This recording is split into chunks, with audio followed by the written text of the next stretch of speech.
तौर पे ये कच्चाई का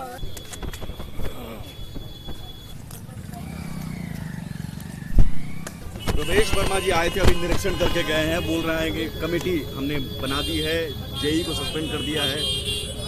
ऐसा है कि नोएडा के वाले मामले में खूब एक हफ्ते से कमेटी हुआ तो कुछ नहीं, तो होना कुछ नहीं है।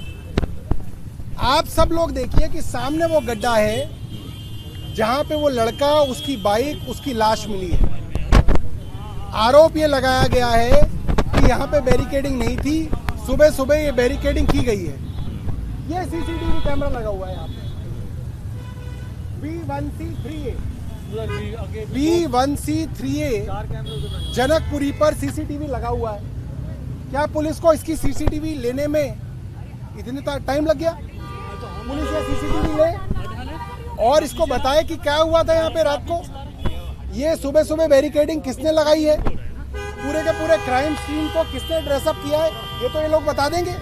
इसमें आप लोगों को आवाज उठानी चाहिए, पूछना चाहिए कि इसके सीसीटीवी में क्या आया हुआ है। हमने पूछा कि गैर इरादतन हत्या का मामला बनता है, प्रवेश वर्मा जी ने कहा हाँ, लेकिन किस पर बनता है जवाब नहीं दे पाए। देखिए, वो पूरे के पूरे मामले में लीपापोती करने के लिए सुबह ही शुरुआत हो गई।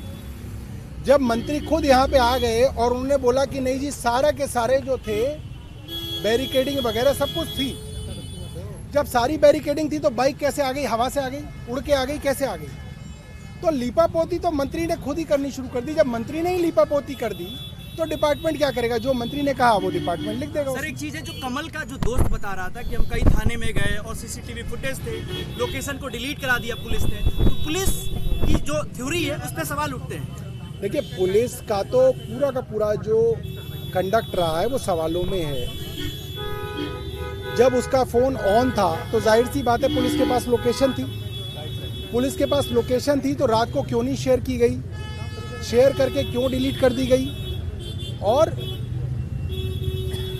6 थानों में वो लोग गए, क्यों रात को पुलिस ने उनकी रिपोर्ट नहीं दर्ज की, क्यों उनको कहा गया कि सुबह आइएगा? कई सारी चीज़ें हैं जिससे पता चलता है पुलिस मामले के अंदर कुछ फर्जीवाड़ा कर रही है। इस पूरे के पूरे क्राइम सीन को ड्रेसअप किया गया है, बाद में बैरिकेड्स लगाए गए हैं, मिट्टी के टीले बनाए गए हैं। पूरा का पूरा मामला जो है पुलिस और प्रशासन की मिलीभगत का है। एडीसीपी चुप रहे। हमने सवाल कई बार किया कि आप बोलिए, एडिशनल सीपी आए थे। एडिशनल सीपी क्या बोलेंगे? वो तो सीपी जो जब बदमाश है, जब कमिश्नर ऑफ पुलिस ही लोगों को डरा रहे हैं, धमका रहे हैं कि तुमने अगर मिसिंग की बात करी तो हम तुम पे FIR दर्ज कराएंगे, तो आप फिर उनका डिपार्टमेंट क्या करेगा? वो भी सब यही करेंगे। इसी तरह का सर एक मामला हुआ जो नोएडा वाला, उसमें जो चश्मदीद था जिसने मदद की थी, उसका बयान पलट गया, उस पर कई तरह के दबाव बनाए गए और उसने फिर कह दिया कि हम किसी की मदद नहीं करेंगे। तो ये जो डर का माहौल बनाया जा रहा है, देखिए, ये तो पूरा का पूरा गुंडागर्दी, ओपन गुंडागर्दी है। पुलिस की ओपन गुंडागर्दी है। दिल्ली में हुई 800 से ज़्यादा लोग जनवरी के पहले महीने के 15 दिन में लापता हो गए। ये पुलिस का ही डाटा है, PTI ने छापा, उसको हम लोग कह रहे हैं तो पुलिस कह रही है कि हम FIR दर्ज कराएंगे। तो ये तो पूरी गुंडागर्दी चली रही है। वो नाबालिग लड़कियां कहाँ गायब हो रही हैं, क्यों नहीं ढूंढा जा रहा उनको? पुलिस की क्या मिली भगत है इसके अंदर? पुलिस बताए। क्या इस मामले में मुआवजा मिलना चाहिए पीड़ित परिवार को? आप मांग रहे हैं। मुआवजा तो बहुत छोटी चीज़ें हैं, उसको सबसे पहले तो इंसाफ मिलना चाहिए।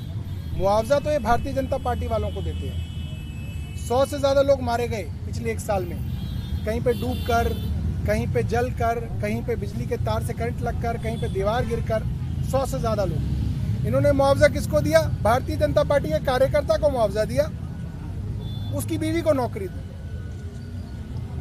आप भारतीय जनता पार्टी के फंड से दो, भारतीय जनता पार्टी को जो देना है।